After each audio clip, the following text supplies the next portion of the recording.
There are 1,001 ways to engage your employees, and in 20 minutes, we're going to try and teach you at least, I don't know, can we get to 25 of them, Dr. Bob, do you think? Or how many can we pack into this episode? At least a half dozen. And there's 1,001 ways to energize employees. There's 1,501 ways to reward employees. Like, my goodness. Well, we're jam-packed today. Welcome to Manage Smarter, everyone. I'm Audrey Strong, the Vice President of Communications here at SalesFuel. And I'm C. Smith. I'm the President and CEO of SalesFuel. And so our guest is Dr. Bob Nelson. He's a management and motivation business author of more than 30 books that have collectively sold over 5 million copies. President of Nelson Motivation Incorporated, has presented on 6 continents, worked with 80% of Fortune 500 companies. One of his titles he's written that we are most interested in talking about today is a book called 1,001 Ways to Engage Employees, Help People Do Better What They Do Best. Welcome, Dr. Bob. Well, thank you for having me. Excited to be with you. We are too. So what's the number one way to engage employees? I'll put you on the spot. What's your top favorite tip out of the 1,001? Well, actually, as a category, and the book is 10 categories, the 10 most proven factors that most drive employee engagement, and the research-based, and the first one is recognition. And we know with everyone, and especially salespeople, that of course money is important, right? But I haven't met a salesperson where recognition wasn't right up with that, because to be the person that made the goal, to stand up in front of the group, to get the accolades is very important to people, not just the paycheck. And so that's actually the topic that I was delighted to find that in engagement, because that's the topic I did my doctoral research on. And so I'm very deep in the topic of what is going on with recognition and how to make more of that happen, and the importance of making it happen, because I find that 80% of managers feel that they're pretty good at recognizing people. And they're not. More important. I know, and then the reality is only 12% of employees say they get meaningful recognition in a timely manner. So we got a knowing doing gap going on, where managers say, yeah, I know my people are important, and I'm always trying to tell them that, and 9 times out of 10 they make a mental note. Jerry made his goal. He's my best guy. You didn't say anything to Jerry. You didn't give him anything. You didn't mention him in front of the group. But he's your best guy until he quits because he's not being recognized. Well, let's just start right there. So it's like we got managers out there, or whatever, that don't have the self-awareness to understand that they're not doing a lot of the things that they need to do or should be doing, and to engage their employees. How do you get them to recognize the fact that maybe they're not as engaging as they think they are? Well, it all starts with self-reflection and getting that message. So we're possible giving them I do just ask them, do a simple check with your own group. Next staff meeting, put it on the agenda. Recognition. I heard this guy on this podcast, and he was saying that 80% of employees feel overworked and underappreciated. 80%. It got me thinking, are we doing enough recognition in our team?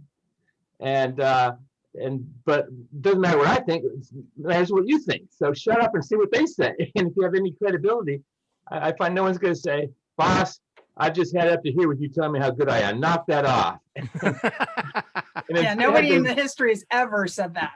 Exactly. Instead you can find about the missed opportunities. Well, we said we were going to celebrate after we made the team goal, but actually what happened is it rolled into another project, another goal, maybe two projects, and we never celebrated. So, why? What can we do about that? And find out. So you can do it as a group activity. You can do it one-on-one, and you should do it one-on-one. Ask people, Jerry, you're my best person, and I'm not sure I tell you that enough, but what would really do it for you? How can I thank you for the great job you've been doing? Check in with them and see what. I find some managers don't want to do that because they're afraid they're going to say, well, they're going to ask for more money, and maybe they will. But in my experience, and I've done this hundreds of times across the country, around the globe. People don't say money is number one. They say when it comes to recognition, how do you feel here? It's a personal thank you from someone I hold in high esteem. Mm-hmm. The VP called me out of the blue and said, "Wow, I heard you made your goals. Way to go!" Oh my gosh, that's the topic of dinner with your spouse or your significant other. That's big. That's big Even time. better if it's What in it cost writing. you. Yeah, if it's in writing, it's even better. And I would Yeah. also then I would add to what you're saying there, Dr. Bob, is that, you know, if you're going to have that conversation, you're going to ask that question, you got to be ready to do something with the answer, because you will lose credibility in a heartbeat if you throw it out there and you have a meeting and you have a discussion and people bring their ideas to you and everything like that, and then nothing ever changes. Yeesh. Yeah, exactly. And so if you do it as a group and you collect information, then prioritize those ideas, and you got to do the first one, and then the second one. If you don't take any action, then you're not being a manager. You're abdicating. You're just going along to the flow. So you got to make things happen for your people. So in my research, I found did a 3-year study of managers about why they do or don't do this. You know, deep dive. And the top reason as to why they don't is they don't know how to do it well. It's a blind spot for a lot of managers. Mhm. It wasn't part of their upbringing, you know, followed by they didn't think it was as important as evidence reports. This is the most powerful driver of performance known to mankind. You get what you recognize, you get what you reward, what you incentivize, what you follow through on, you will get more of, hands down. And so they don't realize it's as important. The greatest management principle in the world, actually, it's been called. And then, of course, they're busy. And who has time to do things they don't think are that important to begin with, right? So it's a catch-22. So you got to get inside their head and reframe their mental model of management, and say, if you're, I don't care what you're hired for, maybe, you know, purchasing, or you're a sales leader, or whatever it might be. If you're managing people, that's got to be job one. And so you can't just be a working manager doing tasks. You've got to actually do the management thing, which means connecting with people, getting to know them, thanking them in a timely manner when they've done a good job, not just to be nice, but when they've displayed desired behaviors, core values, teamwork, whatever it might be for your company, or results. And to do that on a timely, specific basis as soon as possible. The sooner you reinforce it, the sooner you notice, the more you reinforce it, the better it lasts. If you wait too long, you kind of miss the boat. And you wait. I know some managers will wait a couple months. Hey, good job on that project. What project? You know. So then you're saying the message that you're not connected with the person. You're out of sync with what is important to them.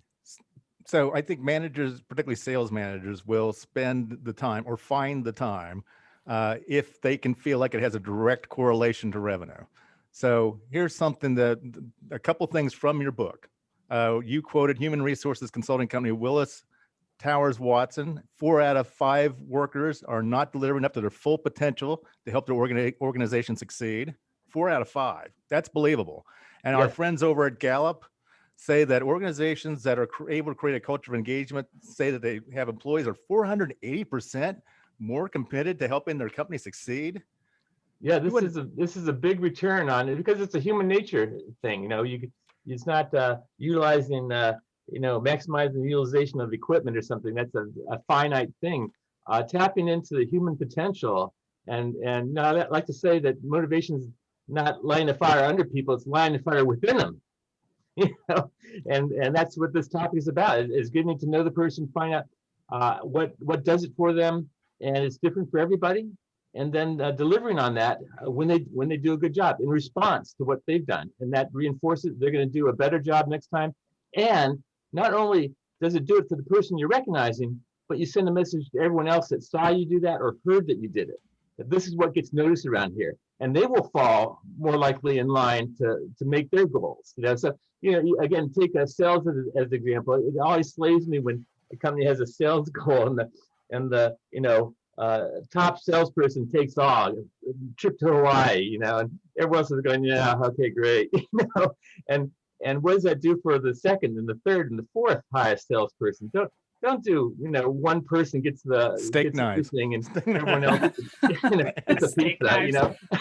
You gotta do it. So maybe set up the goal where everyone that exceeds 20% over last month or last quarter's goal, they get the bonus. They get the whatever it is, and do something that they all can get. And then you really want to work it. Give them something that they can give to other people that have helped them make that goal. The self-support people, they're always left out. Well, the salesperson's in Hawaii, we got it here, we're working harder. See if we'll help them next time. But give them some gift cards to pass out to people as thank you. Hey, have them pull their group together, say, I couldn't have made this without your help, and do a celebration with them. Give them the resources to make that happen. It's a fantastic idea. It's like, I ride every year in an event called Pelotonia, and it's a 100 to 200 mile bike ride that we raise money for the James Cancer Hospital at the Ohio State University. And what they did for us, for all of us riders, they give us these wristbands, and they give us 3 of them, and we're supposed to pass them out to the volunteers that have made the most impression on us as far as ways that they've helped us during this long journey that we have. And it's like, and the volunteers love getting those wristbands. Yeah. And quite frankly, we love giving them out. So I think it's something simple, doesn't cost a lot of money, big impact. Probably a 30-cent item, but it's symbolic. And that's, and then the personal connection of who gave it to them. I'm sure some of them kind of collect them, see how many people they can give them. And that's a good example. It's a multiplier effect. So you could do recognition and do that well, but then if you think about it, I've never heard of recognition. There's not a way you can build onto it, make it a bigger thing. I was working with Hewlett Packard, and they had I heard the story that the senior salesperson burst in his manager's office. He said, "You won't believe it. I made that goal. I've been working on it for a number of weeks," and his manager gave him a banana from his lunch, saying, "Great job, I knew you could do it." Kind of spur of the moment type thing. And as silly as that sounds, it wasn't silly to the guy that got it. He showed everyone the banana the boss gave him and why. It took on the story today in that division, Hewlett Packard. Had it gold plated and put a plaque on the wall. Yeah. It's the most prestigious award for it's excellence. The Golden Banana Award. Exactly. So anything can be recognition. It's not the thing, it's the act. Every time I talk, people come up and they tell me what's worked for them. I remember this a woman told me, she said, my boss took a spark plug and spray painted it with gold paint and put it on a piece of yarn, and in front of the whole company said, "Betty, you add a spark around here that makes all our jobs easier," and gave them this again, kind of that silly thing. She's had in her jewelry box for 18 years. She thinks of it often. It feeds her motivation that what I'm doing does matter, and it matters to the people I'm doing it with. Is there a recommended, so this sounds like it should be like a best practice line item in the budget for the year. So is there a percentage of spend that you recommend? I mean, I know it's a different between a startup and a Fortune 500. There is actually. What's the formula? Average going rate is 1.5% of payroll. So whatever you spend on payroll, that should be a recognition budget. Okay. And that could be, for celebrations. It could be for gift cards. It could be for, weekend getaways with your spouse or out for dinner. It could be companies that really do it right. They move to a point where they have a recognition platform software where they, like a Facebook, where they can do public feeds and people are recognized publicly, and do it in your Microsoft Teams, do it in Slack. Yeah, exactly. And then you can give people points for, the foundation of this topic is behavioral. So sometimes people get caught up and say, well, we've got to spend money on it. You can spend money on it, but behavioral is doing the action, which means taking the time and putting in the work to get to know people and know what's important to them. I define engagement basically as the alignment of personal aspirations with company objectives. And if you make that happen, that's where the magic happens. If the job for the company is getting done, but within that, the person is achieving their goals and where they're trying to get to in their career. And so that means you got to talk to them. And the second chapter of my book is around career development, a very important aspect for engagement. And so I'd say even from the first day of work, when you talk to someone, you say, job one is doing a good job, but beyond that, if you do a good job, I'm going to help you get to where you want to go in your career. And that's going to be my job, to help you. We're going to be talking about that, make sure you gain the skills and the exposure and the visibility to put you in line for promotions, or new opportunities.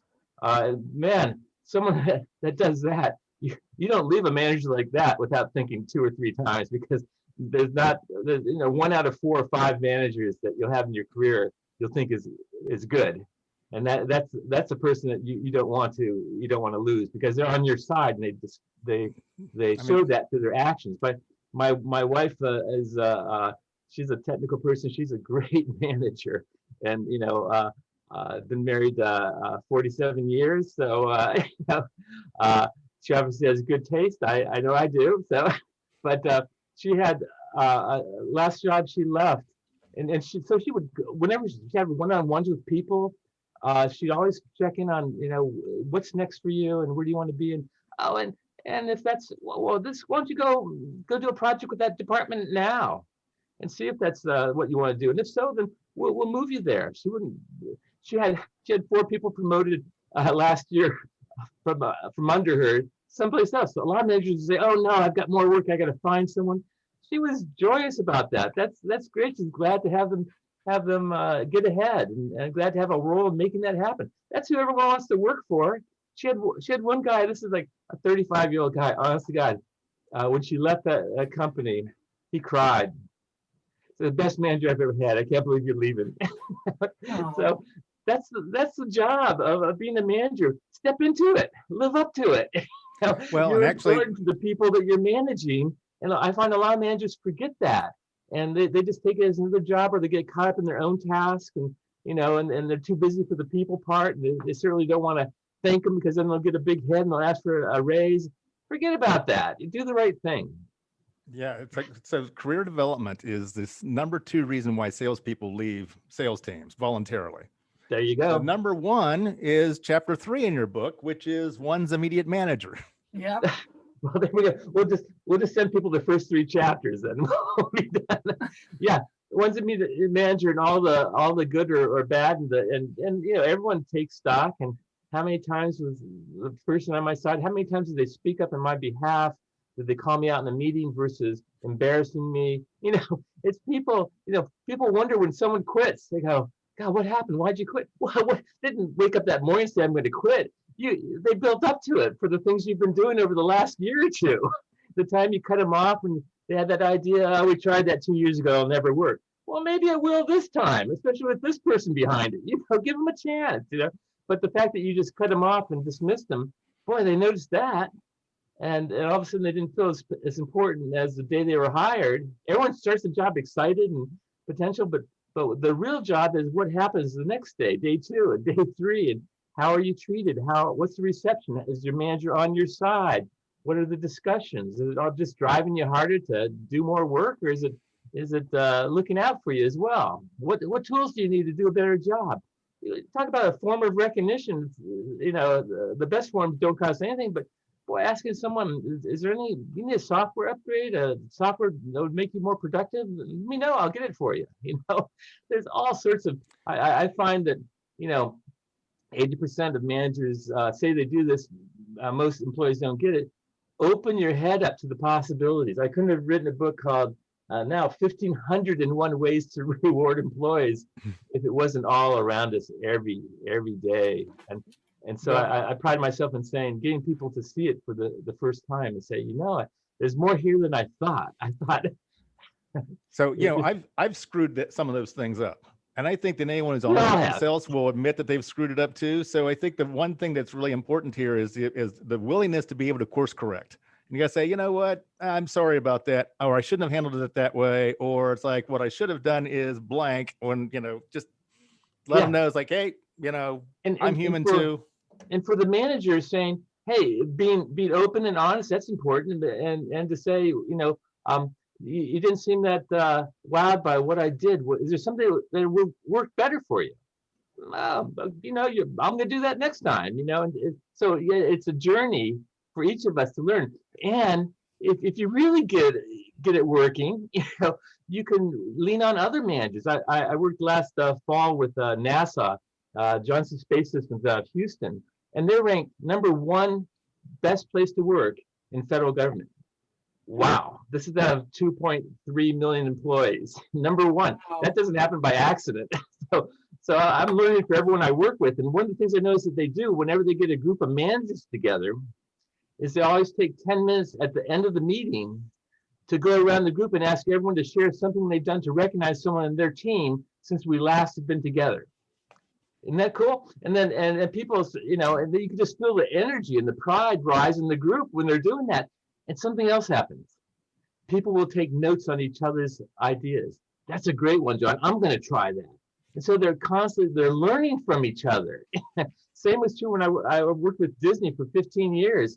They constantly were learning from each other. And they would get together, managers, just on this topic, because recognition drives everything at Disney, let me tell you. They would say, and they're already, you know, Walt Disney World in Orlando, they've got 220 different programs and tools to recognize people. So that might sound like overkill. Not to them, it's not, because this drives everything. Customer service, cost saving ideas, efficiency, everything. And that's why they're Disney. That's why they're so successful. But still, with being as good as they are, they will still on a monthly basis get managers together and brainstorm what else we can do. This is Disney. Disney figured it out in 1954. You know, here's the core values, and they keep driving those, but they're still checking in with people. What else could we do? I did a backstage tour of Disneyland in Anaheim, and I remember going to the kitchen area, and there's this whiteboard up, and I'm going, "What's this all about?" Oh, well, we put up ideas that people want to try for how we can improve efficiencies. I'm going, oh, and this was from Tony. He's a 17-year-old kid. He thought, well, why don't we try this? Let's put it up. Let's try Tony's idea. Have fun with it. Man, I was just so blown away because Disney figured it out in the 50s, and they haven't changed their values. They're still doing the same thing, but they put a freshness on it with every person. Everyone has a role, and they allow them to be a part of it. And even if it's the same idea we tried before, maybe we'll do it a little bit better now, or just the fact that we've acknowledged Tony for contributing is all of it helps. It's great stuff. That's why they leave the Walt's apartment light on above the fire station at Disneyland, so everybody remembers that Walt's still there. He's sort of a living, breathing. There you go. Yeah, he has this apartment. Yeah, with the light on in the front window. Yeah. Yeah. I've been up there. It's kind of fun. It's a really cool. Very the whole cool. organization is very, very cool, and the Disney magic, happiest place on earth. Again, doesn't happen by accident. Definitely. Well, this with chock full of fresh ideas, and I love your website, everybody. It's drbobnelson.com, and all your books are on there. And it's a great website, and it's a resource and a place where we can get your books. So this has been great, Dr. Bob. Well, thank you for having me. I look forward to doing more.